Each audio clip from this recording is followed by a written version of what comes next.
Malik, it seemed like it was a game of runs, man. Both sides kept hitting. Ultimately, what do you think was the difference down the stretch and being able to pull away in this one? We got a few key stops. I feel like that was the biggest key.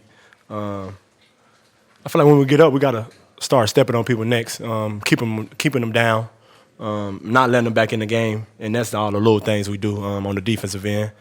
Give up an offensive rebound, they hit a dagger three, things like that. So we take care of the little things, we'll be all right.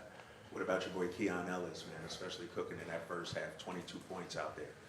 10 for 14, 7 for 11 from the three, man. Keon been doing this all year. I think a lot of people surprised, but I'm not. I've been seeing the work he be putting in. I know what he gonna do. That's why I be trying to find him. So Keon was amazing. He always amazing for us every time he step on the court. So Malik, 8 turnovers in that first quarter, and then only 3 the rest of the game. How big was that for you guys? yeah, I finally didn't have 4. It was huge for us, man. That's a part of the game that we need to take control of, having more possessions than the other team. We can't have more possessions if we turn the ball over. So them more things we can work on and I can work on myself more. Malik, can you just take me through just the process throughout the game? It seems like there comes a point where you're not going to be denied, whether it's a rebound, defensively, loose ball, shot. Just take me through that mindset as you're playing and that clicking for you during the game. Yeah, we got Zach and Debo. Keon was rolling tonight. Some of my shots weren't going in, but I'm the point guard, though, so I got to figure ways to impact the game without scoring. And I just try to do anything like that, rebound, get a loose ball, get a steal, get an assist. Just try to do something to help the team win, especially if I'm not doing something on offense. Malik, you guys are working in new pieces and learning to play together and without any practice time, right? How is that going, and does it feel like it's happening, like in little incremental steps in these games when you get out there together? Yeah, especially if we win. We definitely come together more when we win the games. I feel like that's every time we say when we get into the locker room after the game. We winning and we ain't even practiced yet. We finding ways to win. Just imagine if when we have some practices under our belt. So I'm glad we can get these wins right now because, of course, it's always better winning than losing. To learn from that way. So, yeah, we're going to keep going. When you play a team 3 times in 4 games like this, just what's that mindset? And you got 2 in a row against them Saturday and tonight. Now you got to finish it out tomorrow. Just tell me the mindset. Man, it's hard to beat a team twice in the NBA, let alone 3 or 4 times.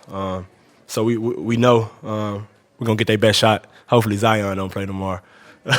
Make it a little easier for us. But, yeah, man, it's always hard to get wins again in the NBA, especially against any kind of team, man. So we come out, take care of the defensive end, take care of the little things, we'll get another win.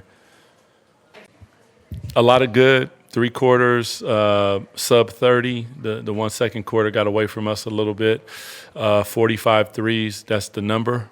28 assists is getting closer to where I'd like to be at.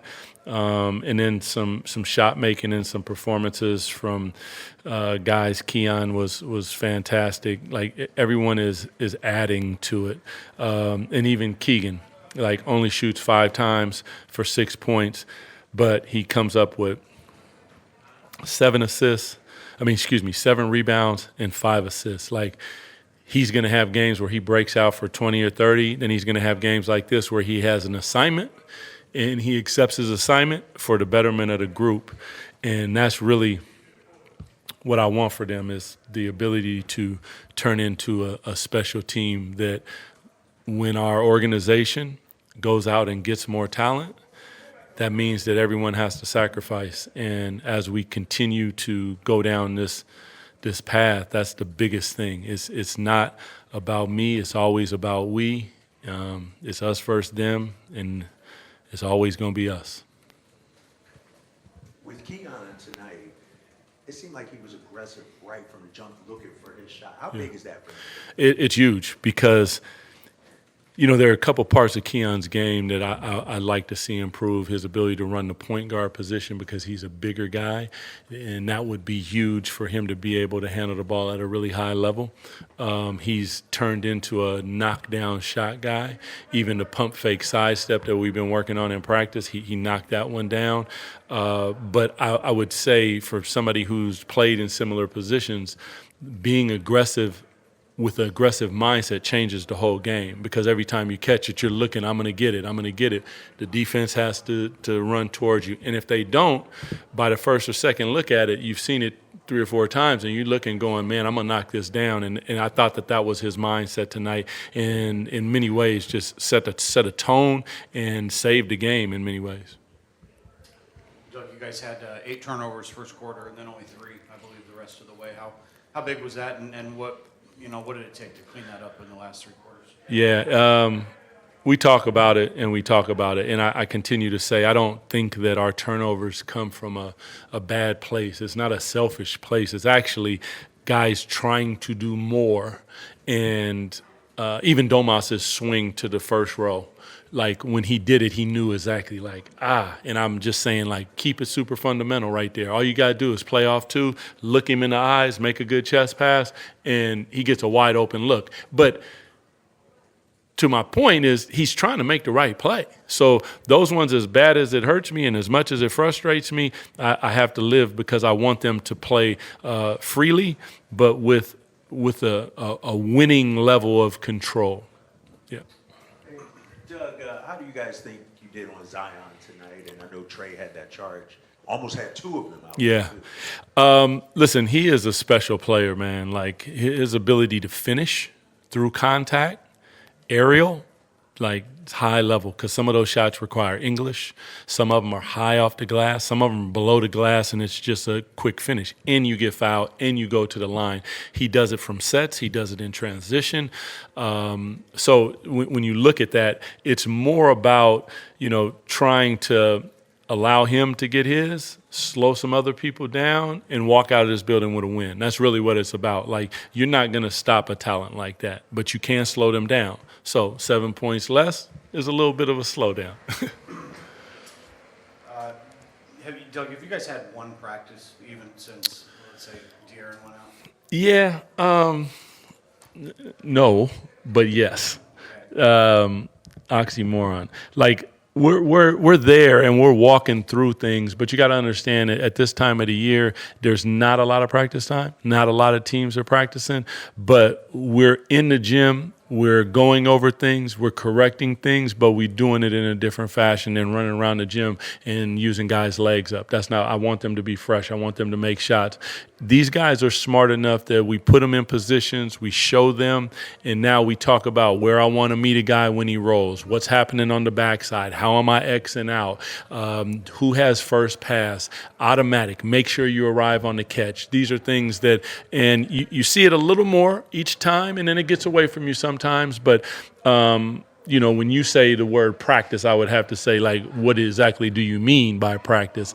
We're making sure that we're covering everything, but not in a put elbow pads and knee pads on and get after it. I'm saving that for the game. So, but they're on top of it. And so with a new group and working new guys in and doing it largely on the fly, are you seeing little incremental steps to where you guys are kind of figuring out how to do this together? Yeah, I mean, even like a closing package of figuring out how to close the game, who has the ball, who's hot, who do we want to bring up.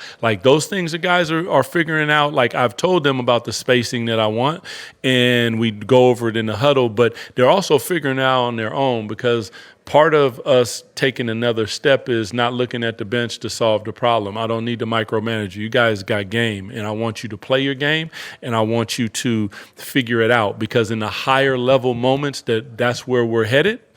That's what's going to have to be required in those moments. It's not always a timeout, set it up, this is what I want. I want you guys to think about it.